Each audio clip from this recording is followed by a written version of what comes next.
Uma das principais dúvidas que todo mundo tem quando vai começar a tomar antidepressivo é: será que eles podem viciar? Oi pessoal, meu nome é Bruno, eu sou biomédico, mestre em ciência, e nesse vídeo aqui eu vou explicar por que a gente não deve falar que antidepressivos têm a capacidade de viciar.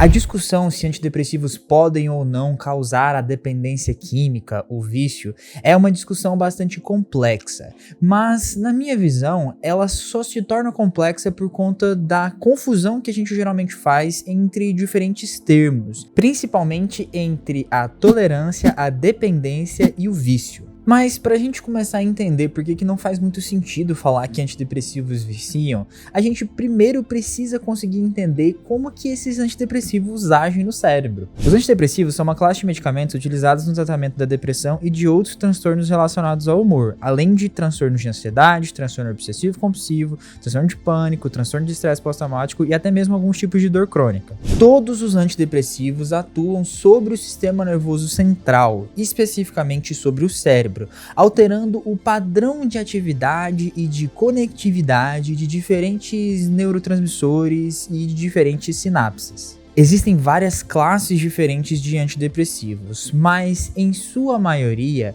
eles vão atuar através da regulação dos níveis de neurotransmissores lá na fenda sináptica, aumentando a disponibilidade deles e, portanto, aumentando o padrão de atividade das sinapses que liberam esses neurotransmissores. Vamos pegar, por exemplo, a fluoxetina. A fluoxetina é um inibidor seletivo da recaptação de serotonina. Sim, eu sei que é um nome muito grande, mas a ideia principal é que ela atua bloqueando o transportador de serotonina, fazendo com que haja um aumento dos níveis de serotonina sobre a fenda sináptica e, com isso, aumenta-se a probabilidade de atividade de diferentes subtipos de receptores de serotonina. Esse aumento de disponibilidade vai promover uma alteração no padrão de atividade das neurotransmissões que liberam serotonina e, com isso, também vai ter a modificação do padrão de liberação de alguns fatores que são benéficos para a saúde do cérebro, como os fatores neurotróficos, dentre eles o principal que a gente pode citar, o fator neurotrófico derivado do cérebro. Esses fatores neurotróficos são muito importantes para o processo de plasticidade cerebral e neurogênese, dois fatores que estão intimamente ligados com a fisiopatologia dos diferentes transtornos de humor,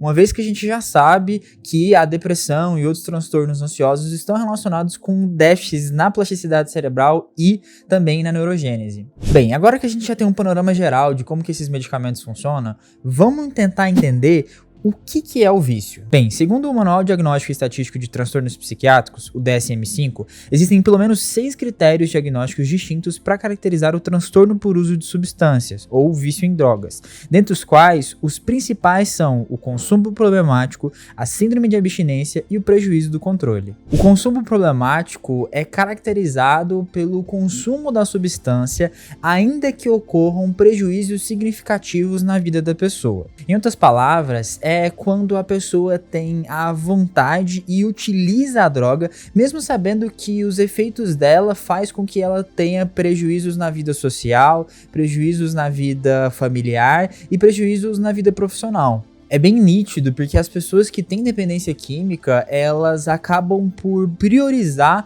a sensação momentânea de prazer que elas obtêm através do uso da substância química e mesmo que ocorram prejuízos significativos em diversas esferas diferentes da vida dela, ela ainda assim vai preferir aquele prazer momentâneo.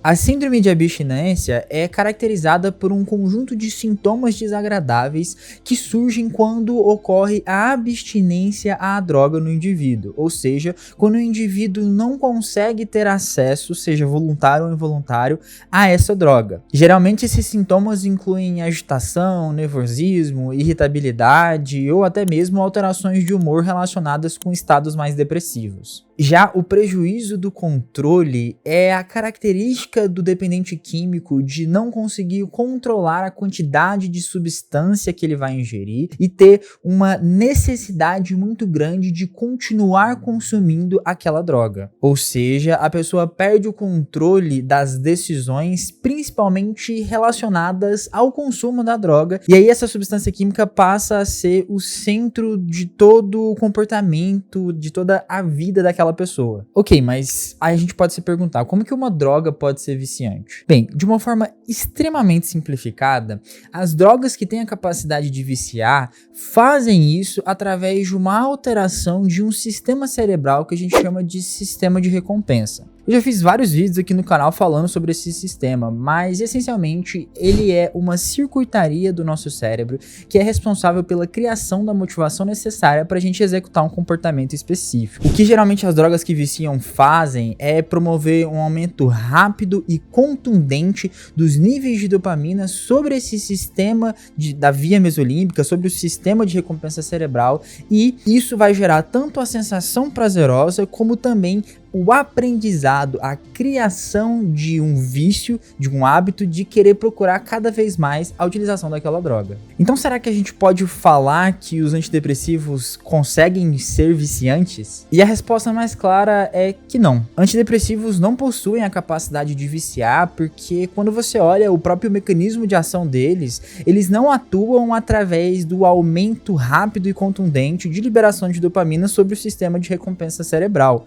Ou seja, eles não têm um mecanismo químico que é bastante comum para todas as outras drogas que são viciantes. Sabe por que as pessoas saem dizendo por aí que estão viciadas ou que os antidepressivos viciam? Porque elas ficam sempre confundindo aqueles termos que eu falei sobre a tolerância, a dependência e o vício. A tolerância é um mecanismo farmacológico no qual o corpo começa a se adaptar à presença de dada substância química. Ela acontece com basicamente qualquer medicamento que você utiliza por longos prazos, uma vez que o nosso corpo tem uma capacidade intrínseca de se adaptar às condições do meio. Dessa forma, quando você utiliza um antidepressivo, é óbvio que o cérebro vai se adaptar e vai promover uma série de alterações diferentes sobre o padrão de receptores de neurotransmissões diferentes, fazendo com que você, de fato, fique mais tolerante e possa acabar necessitando de doses maiores da medicação. Além disso, caso você pare de utilizar o antidepressivo de uma vez, você pode acabar tendo o que a gente chama de síndrome de descontinuação, que é um aumento da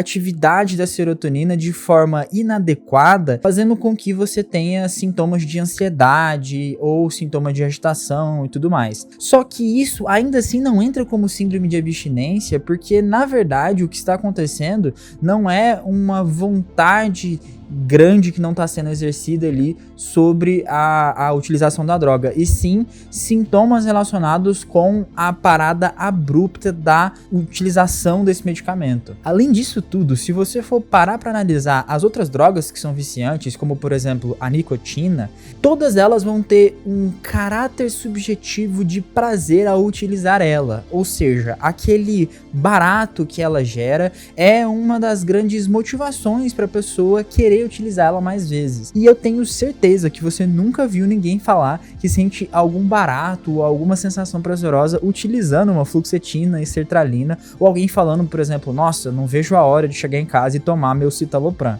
Justamente por isso que a gente não pode falar que os antidepressivos viciam. É óbvio que são medicamentos e que precisam ser utilizados de forma correta através da prescrição médica. Mas eu preciso falar isso aqui nesse vídeo para que as pessoas que sejam receitadas com os antidepressivos não precisam ter medo de que eles vão causar algum tipo de vício ou algum tipo de prejuízo, porque eles precisam ser tomados por longos períodos de tempo. Bem, se você gostou do vídeo, não se esquece de deixar seu like aqui embaixo, e se você quiser saber mais um pouquinho sobre antidepressivos ou sobre o tratamento de algum outro transtorno psiquiátrico, deixe o comentário aqui embaixo. Muito obrigado pela atenção e até mais!